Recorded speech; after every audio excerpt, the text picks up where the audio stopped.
আপনার ছেলের কলি পল্টুকে আমি চার বাঁচাতে পারলাম না। বাবু, আরো দুঃখের কথা এই যে কলকাতার নাম করা হসপিটালে বিলক্ষণ ডাক্তারের পা বাড়াতেই ঝরে গেল পল্টুর জীবনের মুকুল।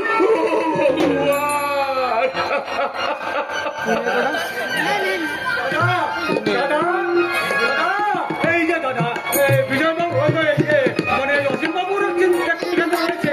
আচ্ছা, পল্টুকে কোন হাসপাতালে ভর্তি করা হয়েছে আমি ঠিক জানি না, তো তাই সোজা মনুজাপুরে চলে এলো। বিজয়বাবু, এই দেখুন পল্টু ছোড়ার জন্য কত ফাউল কাপড় এনেছি, আরো নগদ 1000 টাকা এনেছি। লাগলে আমি আরো দেবো। কিছুই লাগবে না রে, কিছুই লাগবে না। পল্টু যে আমাদের ছেড়ে চলে। হ্যাঁ বিজয়বাবু, পল্টু যে মারা গেছে।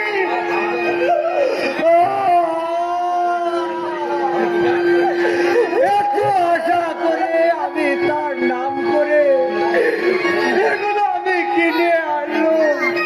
দুদিন দুরাত পথে পথে ঘুরে বাবুদের বুকের লাঠিকে জুতো পালিশ করে বিজয়,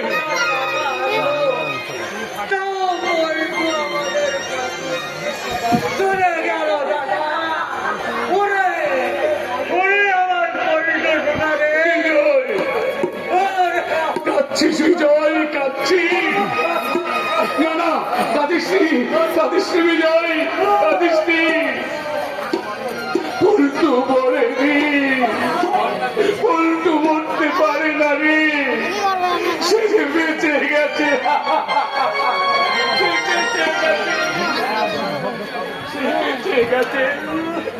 বাবু, বিজয়, বৌমা, ওই বড় বুড়ো শিবের কাছে পল্টুর জন্য তোমরা একটু মানত করো। যেখানেই থাক আমার পল্টু যেন ভালো থাকে। আর কাকে খবর দেবে বড় কর্তা? আর কাকে খবর দেবে? চরণদা, তোমার কি অবস্থা? তোমার কপাল ফেটেছে, রক্ত ঝরছে। তবুও তো আমি বৌদি বড়িকে রক্ষা করতে পারলাম না। মালককে কোথায় চরণদা? নিয়ে গেছে মেজকর্তা, নিয়ে গেছে। ওই বুড়ো শিবতলা থেকে 4-5 জন গন্ডা এসে বৌদির মুখে কাপড় বেঁধে দিয়েছে। সবাই চলে গেল, সবাই আমাকে ছেড়ে। আমি একা পেরে উঠলাম না ওদের সঙ্গে। বড় কর্তা আর চুপ করে দাঁড়িয়ে থাকবেন না, বড় কর্তা আর চুপ করে দাঁড়িয়ে থাকবে না। ওই গ্রামের মানুষদের সংবাদ দিন, তাদের একজোট করে নিয়ে আপনি এগিয়ে চলুন। আর আমি চললাম থানা। তাদের মধ্যে কাউকে কি চিনতে পেরেছো চরণদা? পেরেছি বিজয় সাহেব, পেরেছি। তাদের হুকুমদাতা এই মানস কোথা গ্রামের ওই সাধু বেশি শয়তান, ওই কীটান্ত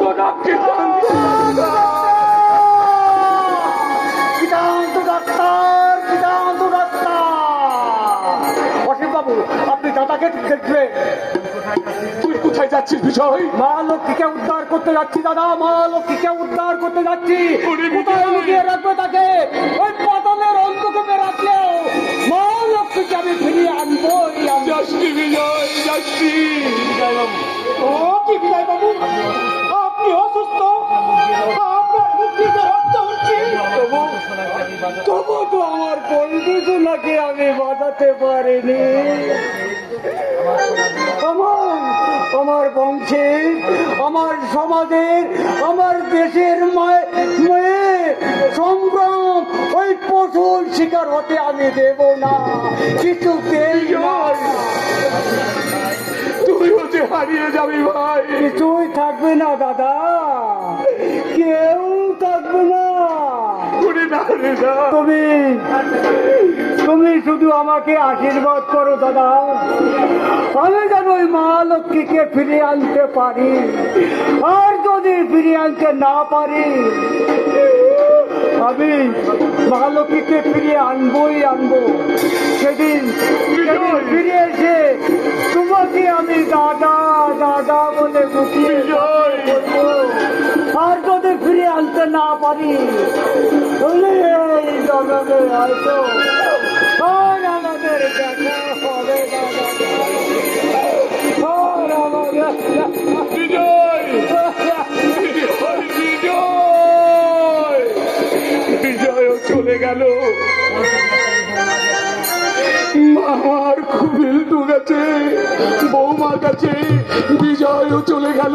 সবাই সবাই আমাকে ছেড়ে কোথায় চলে যাচ্ছে।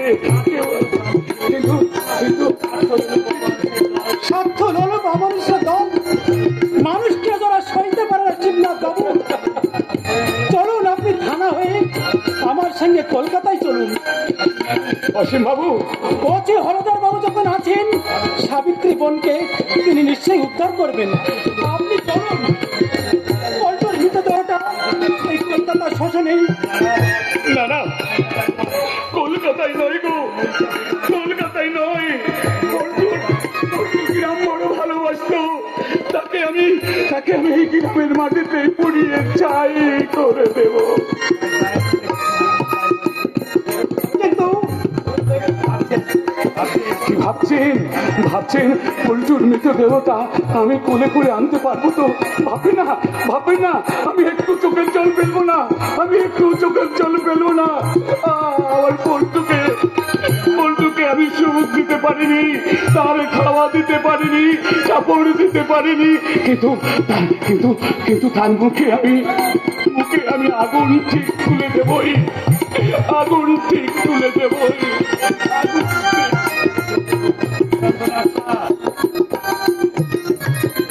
কিতান্ত ডাক্তার ন্যায্য সাবদুল আঘাতে আঘাতে জর্জরিত করে আদর্শ। তুমি যত চেষ্টাই করো এই মঞ্চপথা থেকে শিবনাথ বাবুকে মুছে দিল। এই